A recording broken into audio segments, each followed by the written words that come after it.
讓你的錢微笑這本書真係可以話係專門寫俾所有每日辛辛苦求，明明好努力慳錢，但係心入面反而仲越嚟越慌嘅人睇嘅。你試下問下自己，係咪每個月一發薪水，第一時間就係將大半嘅錢存入銀行？出街食飯睇見想食嘅嘢，要衡量過個價錢，最後揀咗最平嗰個餐。買衫買鞋一定要等大減價，平時想旅行放鬆下，一諗到要花成萬幾蚊，又即刻縮手。你以為自己咁樣好有紀律，好有理財概念，但係好奇怪，你戶口嘅數字雖然慢慢升緊，但係你個心完全感受唔到安全感，反而每日都喺度擔心，萬一聽日失業點算？萬一有大病點算？萬一未來通脹食落去，呢筆錢根本唔夠，養老點算？如果你有呢種越慳錢越恐懼嘅感覺，咁你就一定要好好聽完今日呢個分享。因為讓你的錢微笑呢本書，直情係一針見血咁指出了我哋好多香港人嘅致命盲點。我哋一直以為理財係數字遊戲，但其實理財係心態遊戲。如果你嘅錢唔可以令你笑，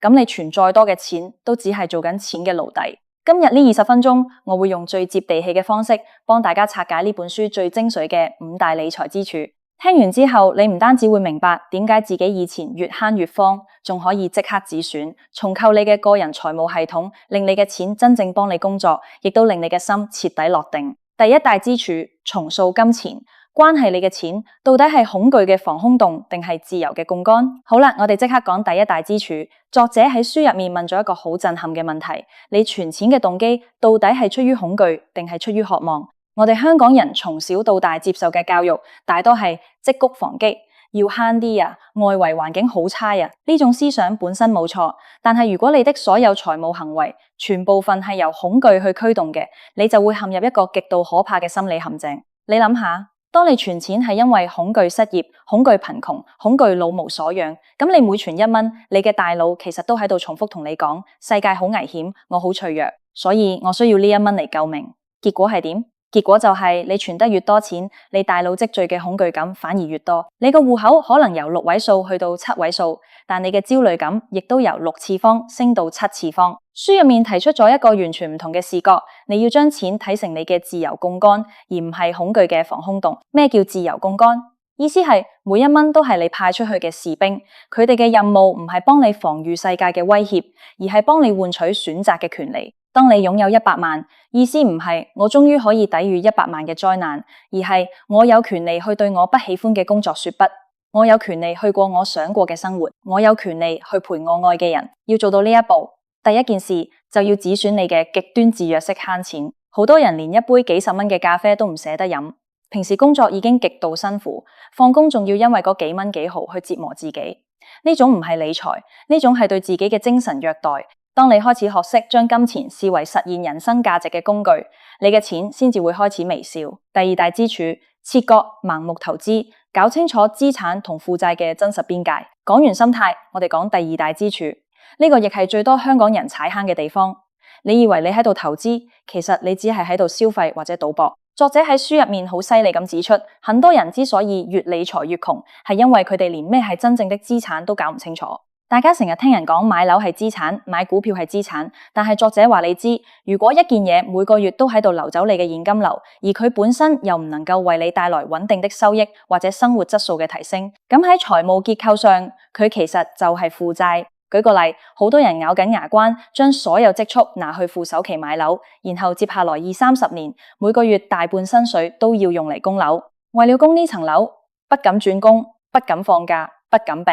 整個人被呢層樓死死綁住。喺呢種情況下，呢層樓喺心理同現金流嘅層面上，對你嚟講已經變成了重度的負債。再講股票，好多人聽人講投資可以抗通脹，於是未搞清楚間公司的業務，未睇過財報，就聽朋友講，聽網絡消息買入，結果股市一波動，整個人心驚膽戰，工作無心機，瞓覺瞓唔好。呢種不叫投資，呢種叫用錢買焦慮。真正的第二大支柱係要你建立一個無痛且透明嘅資產配置系統。作者建議我哋要把資金明確分成3部分。第一部分係絕對安全嘅緊急避險金，呢筆錢一定要係隨時可以提現嘅，數量大概係你6個月到1年嘅生活開支。有咗呢筆錢，你嘅心理基座就穩咗你，唔會因為突發狀況而手足無措。第二部分係穩健型嘅長期資產，呢啲資產唔係俾你一夜暴富嘅，而係跟住全球經濟增長嘅，例如低成本嘅指數型基金 ETF。你買入之後根本不需要每日睇盤，放喺度讓時間發揮複利嘅威力。第三部分係自我投資資金。作者認為喺所有投資項目入面，回報率最高、風險最低嘅，永遠係投資喺自己嘅大腦同技能上面。你花幾百蚊買一本好書，花幾千蚊學一門技能，帶嚟嘅收益往往遠超你喺股市度炒來炒去。第三大支柱，重新定義消費區分生存需求與靈魂滋養。去到第三大支柱，呢個概念會徹底顛覆你對慳錢嘅認知。好多人覺得理財就係要對自己狠，切斷所有娛樂，過苦行僧一樣嘅生活。但係讓你的錢微笑這本書話你知，呢種做法極度不健康，而且完全不可持續。因為人類嘅意志力係有限嘅，如果你長期壓抑自己嘅慾望，總有一天會爆發，導致報復性消費，甚至引發心理疾病。書入面將消費分為3個層次，第一係生存需求，第二係社會面子，第三係靈魂滋養。第一層生存需求，即係食飯、住屋、交通，呢啲係基礎，無得慳，但可以追求性價比。最需要即刻止損嘅係第二層社會面子消費。好多人買名牌手袋，換最新款嘅手機，出入高檔場所，其實根本唔係因為自己真正喜歡，而係因為想喺朋友、同事面前顯得自己過得好，係為了滿足虛榮心或者社交壓力。作者好直白咁講，用你未賺到嘅錢或者辛苦存落嚟嘅錢去買你根本不需要嘅嘢，嚟討好你根本唔喜歡嘅人，呢個係世界上最愚蠢嘅財務行為。相反，作者極力鼓勵我哋要增加第三層靈魂滋養嘅消費。咩係靈魂滋養？即係一件事或者一件物品能夠真正為你帶嚟長久的內心平靜、知識提升、健康改善或者美好的回憶。例如你花錢去上一堂你一直好想學嘅繪畫班，或者花錢帶父母去一次深度遊，又或者買一套高質素嘅床上用品，令自己每晚都有好睡眠。呢啲消費雖然花咗錢，但佢哋能夠滋養你嘅心靈，提升你嘅能量狀態。當你嘅能量狀態好咗，你喺工作同生活上嘅表現亦會更好，反而能夠創造更多嘅財富。所以理財唔係叫你唔花錢，而係要精準咁把每一分錢花喺真正能讓你微笑嘅地方，徹底斬斷你些為了面子而花嘅冤枉錢。第四大支柱，建立自動化現金流，讓財富成為你嘅背景音樂。嚟到第四大支柱，呢個係實操層面最關鍵嘅一步，自動化系統。很多時候我哋之所以覺得理財好累、好有壓力，係因為我哋每個月都要做無數個財務決定，今個月要存幾多錢，要付幾多賬單，要唔要買呢件嘢，每次做決定都在消耗你嘅意志力。作者喺書入面提出，一個成熟嘅理財系統應該要像你屋企嘅水龍頭一樣，打開就有水，完全不需要你每日去諗水係點樣由水廠引過嚟嘅。理財亦都一樣，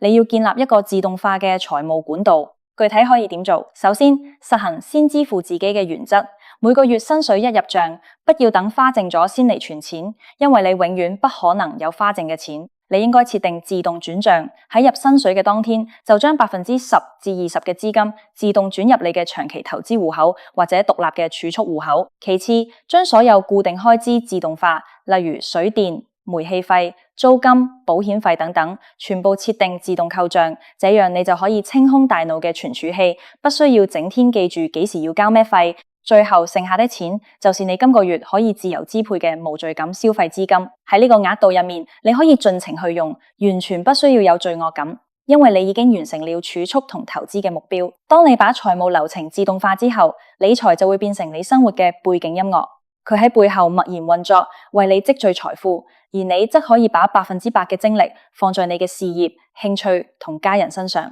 呢種狀態先至係真正的財務自由。第五大支柱，終極止損，擺脫等我賺夠錢就嘅幸福延遲陷阱。最後，我哋講第五大支柱，亦都係全書最深刻、最能打動人心嘅一部分，擺脫幸福延遲嘅陷阱。你有冇講過或者聽過身邊嘅人講過呢句說話？等我存夠500萬，我就去環遊世界；等我退休咗，我就去學我想學嘅嘢；等我賺多啲錢，我就好好陪家人。作者非常犀利咁指出，呢種等我賺夠錢就去幸福嘅想法係人生最大的幻覺。因為第一，賺夠錢嘅標準永遠喺度變。當你有了100萬，你會想500萬；有了500萬，你會想1000萬。你嘅慾望會隨住財富增加而膨脹，你永遠都覺得自己未夠錢。第二，更加殘酷嘅係，你嘅時間同健康係不可逆轉嘅。你20多歲、30多歲時擁有嘅體力、好奇心同熱情，到了50多歲、60多歲嘅時候係完全唔同嘅。有些事情你現在唔去做，等你以後有了錢，你亦都已經失去了去做嘅能力同心境。讓你的錢微笑。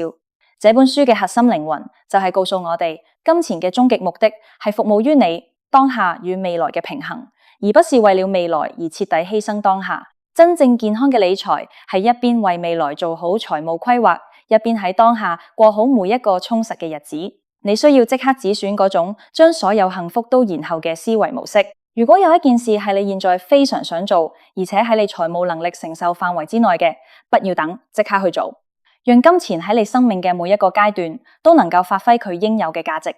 這才叫做真正的讓錢微笑，亦讓自己微笑。總結返今日分享嘅讓你的錢微笑這5大理財支柱：第一，重塑金錢關係，把錢睇成自由嘅槓桿，而不是恐懼嘅防空洞；第二，切割盲目投資，分清資產與負債，建立無痛且透明嘅配置系統；第三，重新定義消費，斬斷面子消費，精準投資喺能滋養靈魂嘅事物上；第四，建立自動化現金流，讓理財成為背景音樂，解放你嘅大腦精力；第五，擺脫幸福延遲嘅陷阱，平衡當下與未來，不要把人生最美好的時光全部留給未知嘅將來。理財從來都不只係數字嘅加減，佢係一場深刻嘅自我探索同生活方式嘅選擇。如果你一直以來都因為錢而感到焦慮同恐懼，不妨試下由今日開始改變你同金錢嘅相處方式。希望今日分享能夠幫到每一位喺生活入面努力奮鬥嘅你，即刻止損焦慮，